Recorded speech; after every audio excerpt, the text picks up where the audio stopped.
Bonjour, c'est Grégory Turpin. J'espère que tu vas bien. C'est une joie de te retrouver pour méditer ensemble l'évangile de ce dimanche.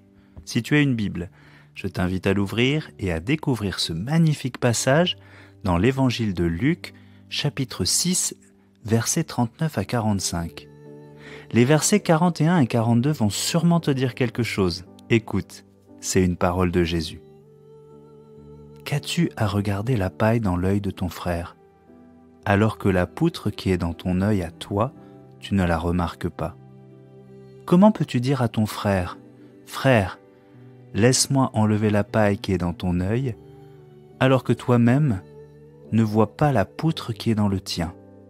Hypocrite, enlève d'abord la poutre de ton œil, alors tu verras clair pour enlever la paille qui est dans l'œil de ton frère. Je crois que je viens de me faire traiter d'hypocrite par Jésus, car je ne vais pas vous mentir, il m'arrive de juger les autres. Nous avons tous une tendance à regarder les défauts de ceux qui nous entourent. D'ailleurs, Jésus ne dit pas que l'autre n'a pas de défauts. Il nous demande juste de regarder les nôtres en premier, nos propres aveuglements. Mais comment faire disparaître cette mauvaise habitude de juger? Quand je juge l'autre, je me mets dans une habitude de quelqu'un qui sait mieux ou qui fait mieux que lui. Et pourtant Jésus me dit que tout cela n'est rien comparé à la poutre qui est dans mon œil, c'est-à-dire mon propre péché. Comment changer mon regard? Combien de personnes ont été blessées par mon regard critique?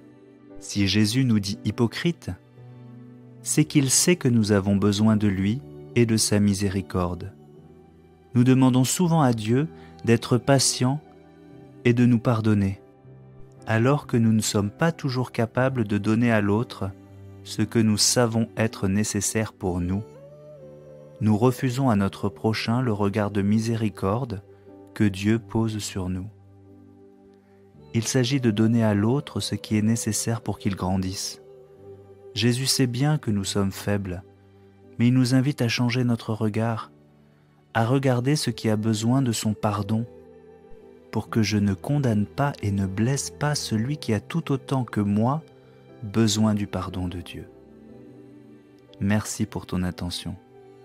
N'hésite pas à partager ce message, commenter ou à déposer une intention de prière. Je te souhaite une excellente journée. Si cette méditation t'a encouragé, pense à la partager autour de toi. Pour nous retrouver chaque jour, abonne-toi et active la cloche.